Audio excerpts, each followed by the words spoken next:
What if having less actually gave you more?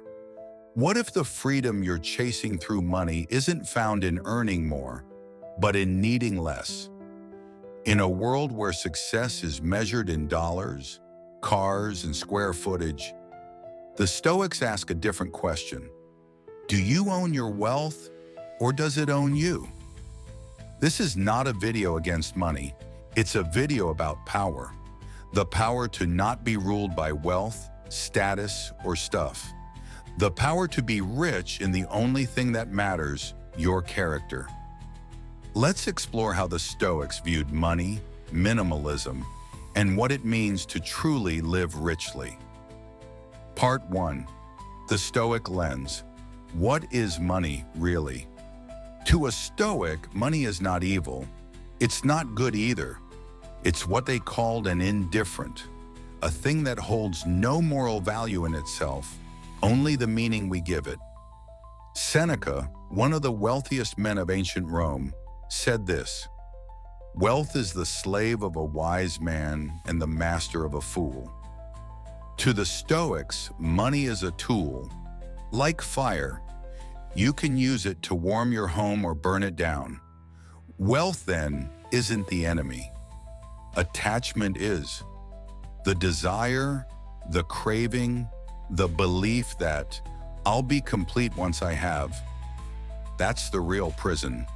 And modern life has perfected that prison. We're told to measure our worth in net worth, our success in material symbols. But Stoicism flips this upside down.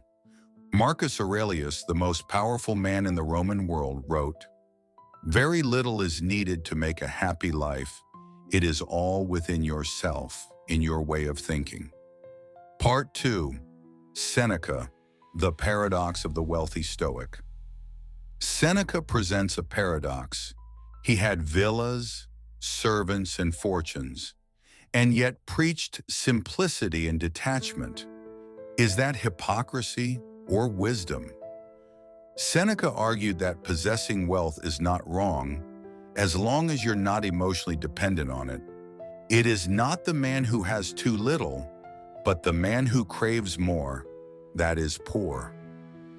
He practiced voluntary discomfort, sleeping on the floor, eating plain food, to remind himself, I don't need luxury, I just use it. That's the Stoic key.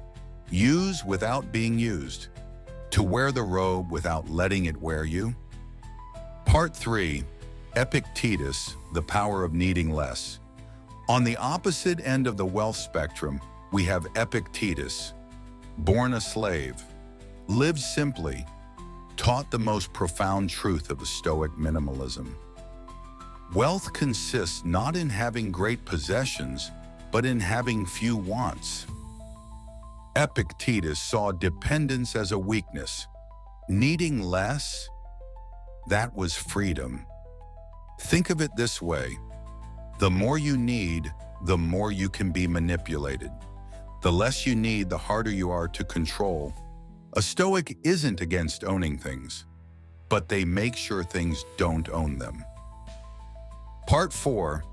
Modern minimalism, Stoicism in a consumer age.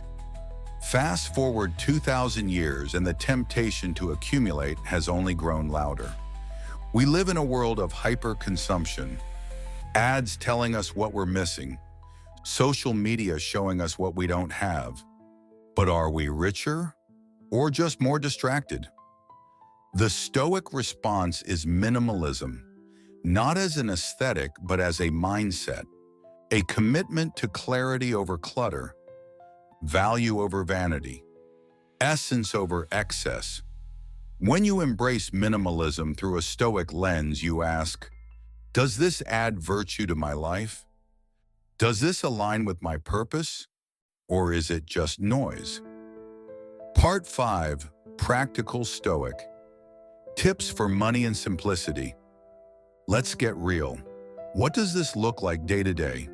Here are 5 practical Stoic habits for applying this mindset. 1. Audit your desires regularly. Ask, do I really need this? or do I just want to feel something?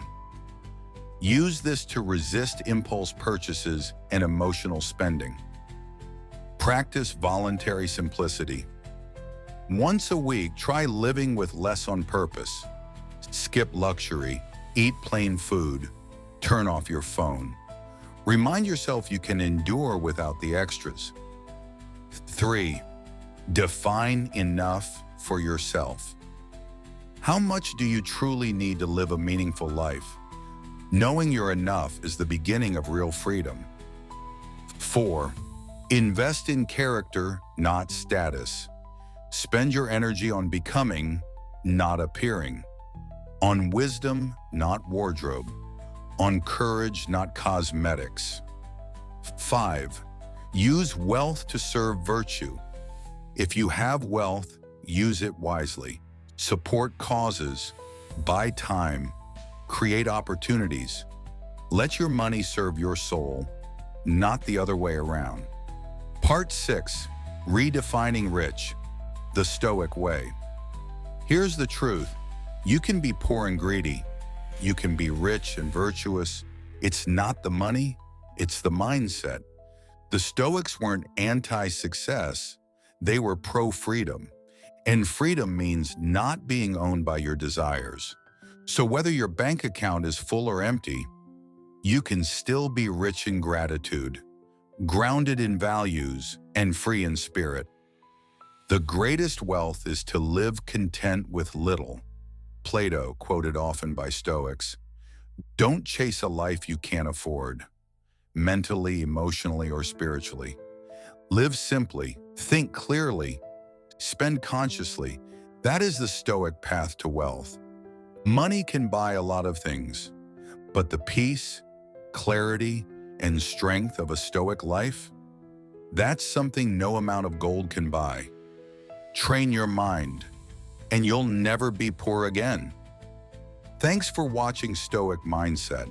If this resonated with you, consider subscribing and sharing it with someone who needs clarity in a noisy world. Until next time, live with purpose, spend with wisdom, and remember, less can truly be more.